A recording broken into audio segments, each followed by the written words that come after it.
নতুন একটা দিনে নতুন আরও একটি ব্লগ নিয়ে হাজির হয়ে গেলাম আপনাদের সামনে। সবাই কেমন আছেন?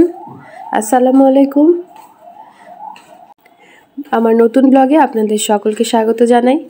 তো সকালে নাস্তা শেষ করলাম, এদিকে কিছু ভাত ছিল, রাতের ভাত। তো আমার হেল্পিং হ্যান্ডরা সবাই বলছে যে ভাজা ভাত খাবে, তো কেউ কেউ এটা ভুনা ভাতও বলে থাকে। তো ওইটা ডিম আর কিছু সবজি দিয়ে তৈরি করে দিলাম।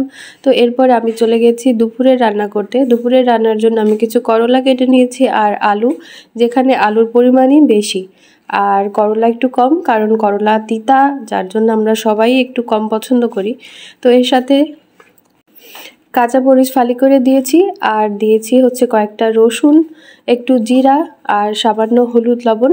তো এইগুলা দিয়ে নাড়াচাড়া করে রান্না করছি এবং কিছু রান্না একটু আগানোর পরে, আধা সিদ্ধ হওয়ার পরে আমি হচ্ছে একটু পেঁয়াজ দিয়ে দিলাম। পেঁয়াজ একটু বেশি করেই দিয়েছি যাতে তিতাটা কম লাগে। আর তিতা দূর করার আরও একটা উপায় যেটা আমি করেছি সেটা হচ্ছে একটু লবণ দিয়ে করলাটা মাখিয়ে পানি ঝরিয়ে নিয়েছিলাম। তো এই তো আমার করলা ভাজিটা আর একটু কিছুক্ষণ নাড়াচাড়া করলেই এটা ভাজি হয়ে যাবে। করলাটা আমি একটু লাল লাল করেই ভেজে নিলাম। তো আমার করলা ভাজাটা শেষ হয়ে গেলে দেখি বৃষ্টি হচ্ছে। তো আমি চলে গেলাম বারান্দায়, কারণ হচ্ছে বাবু আমার ঘরের সাথে যেই বারান্দাটা আছে, বাবু যেটা করে হুট করে বৃষ্টি দেখলে দৌড় দিয়ে বারান্দায় চলে যায়। তো ও কি করছে সেটা দেখার জন্য গেলাম। তো দেখি ও রুমের মধ্যেই ছিল। তো যাই হোক, আমি একটু বাইরের প্রকৃতি, বৃষ্টি এগুলো দেখে বাবুকে নিয়ে দেখলাম, দেখা শেষ করে চলে আসব। তখন বাবুর বাবা বলছে যে একটু খিচুড়ি রান্না করতে। তো অনেকদিন খিচুড়ি খাওয়া হচ্ছে না, তো এই নামে মাত্র বৃষ্টির অজুহাতে খিচুড়ি রান্না করব চিন্তা করলাম। তো খিচুড়ির সাথে মুরগির মাংস আমি হচ্ছে একটা মুরগি নিয়েছি পুরো, আর একটা মুরগির অর্ধেক নিয়েছি এবং কিছু বাবুর মুরগির লটপটি ছিল, ও যেগুলা খায় ও তো ফ্রেশ মাংসগুলো দেয়া হয়। তো বাকি যেগুলো ছিল সেগুলো সব মিশিয়ে একসাথে আমি রান্না করে নিলাম। কিছু আলু সিদ্ধ করে নিয়েছি, 4টা ডিম সিদ্ধ করে তেলে হলুদ লবণ দিয়ে ভেজে নিয়েছি।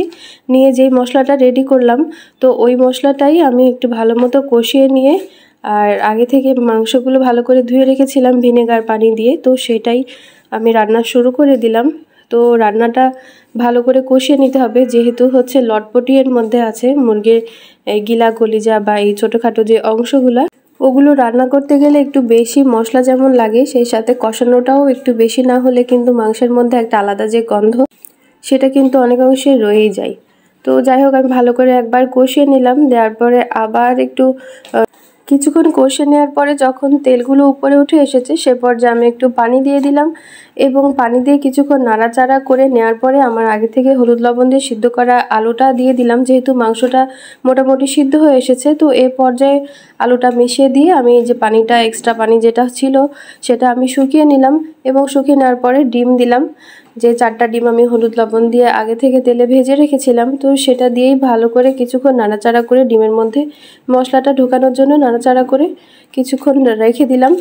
তো এরপরে ঝোলের জন্য পানি দিয়ে দিলাম। তো এরপরে আমি ঝোল যতটুকু রাখবো রেখে বাকিটা আমি শুকিয়ে নিব। আমার রান্না শেষ মুরগি, এবার আমি খিচুড়ি রান্না করব, সেজন্য ভাতের চালের সাথে মিক্সড ডাল নিয়ে নিয়েছি। তো আর তারপরে দেখলাম যে এর মধ্যে মাসকলাইয়ের ডাল দেওয়া নেই, তো আমি কিছু মাসকলাইয়ের ডাল দিয়ে দিলাম আর মসুর ডালও আরেকটু বেশি করে দিয়ে দিলাম। তো এই সবজি খিচুড়িটা আমার বাসার প্রায় সবাই অনেক বেশি পছন্দ করে, তো আমি বেশি করেই রান্না করেছি যে রাতেও যাতে কিছুটা থেকে যায়।